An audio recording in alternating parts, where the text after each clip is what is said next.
Mark from Idolator. Welcome to Soundbytes, where we bring you all the music news you need from the artists you love. It's Thursday, and that means it's time for Extended Cut. Today, we're taking a closer look at Drake's attempt to prove he is the biggest Aaliyah fan of all. That's right, a bigger fan than you. Even though Drake was only 14 years old when Aaliyah passed away, the rapper's expressed his love for her in songs, in letters, and with not one, but 2 tattoos.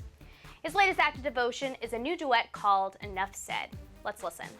The babies are dropping dead in my city. This is crazy. And I don't know if speaking on it helps. This is that's on my mind. I just keep it to myself, you know? Can you talk to me? Let's talk about it. Tell me what you need. Just tell me. This song followed news that a posthumous Aaliyah record is on the way. But there's drama. Her longtime collaborators Missy Elliott and Timbaland aren't on board, and it's not clear whether or not Aaliyah's family endorses the project. For the record, Drake says her inner circle is A-okay with it. So what are the critics saying? Let's ask one.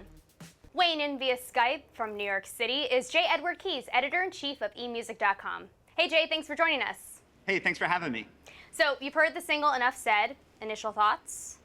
You know, I love Aaliyah and I like Drake, but this song just isn't working for me. I feel like one of my favorite things about those classic Aaliyah tracks was getting to hear her voice bounce around those great, rigid Timbaland beats. On this, I feel like 40's production is too thin and too airy. There's nothing there for Aaliyah's voice to grab onto. It just kind of floats around in the ether, looking for something to wrap itself around, and the song ends up feeling empty as a result. And Drake's part of the song, I feel like, is totally tin-eared. You have this beautiful Aaliyah verse about tell me what's on your mind, tell me what you're thinking. And then Drake comes in and it almost sounds like he thought she was talking to him. He starts talking about his watch and all the people who didn't believe in him, and people who didn't sell more than 150,000 records have no right to insult him. And he takes the song and kind of makes it all about him in the middle. That worries me about the record overall. I feel like it's going to be less a new Aaliyah record and more Drake saying, here's this great new Aaliyah record that I, Drake, am giving you. And that could be a real problem.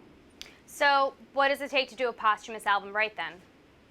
I feel like for me, the posthumous albums that work the best are the ones where the contribution of the artist in question outweighs the additional material by the extra people brought in after the fact. You know, the original artist has to really have contributed 90 to 95% of the stuff, and then if it needs a little bit of padding after or a little bit of something else, that's okay. I feel like the trend with a lot of these posthumous albums is just raiding the vaults, and any spare scrap of a chorus or half a verse or anything that got left behind, just kind of tape it together, and then we'll just flesh the rest out with special guests and studio musicians. In the end, to me, it just kind of feels like a cash grab. All right, well, thanks for joining us, Jay. I'm high-fiving you from across the country. And I'm returning from over here. Thanks very much. Thanks. So how does Enough Said rank in the long history of Back from the Dead collaborations? Here's our slightly less than scientific top 5 breakdown. We'll put Aaliyah and Drake at number 5 with the hope that the album is true to Aaliyah's sound and legacy and less about October's very own. At number 4, Robbie Williams pairs with Frank Sinatra on It Was a Very Good Year. Of my life as vintage wine from fine old cakes. The track was recorded for the British pop star's 2001 cover album Swing When You're Winning and used Old Blue Eye's original vocal. It was a very good duet. That sounded nothing like that song. Elvis gets remixed by Junkie XL, and the result is number 3 on our list.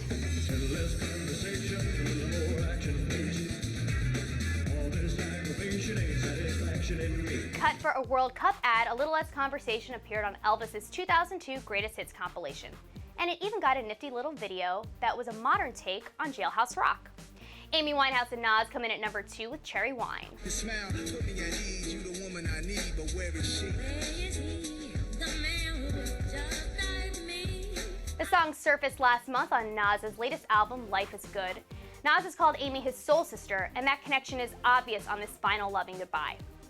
And now for our number 1 dead man singing, Tupac live at Coachella!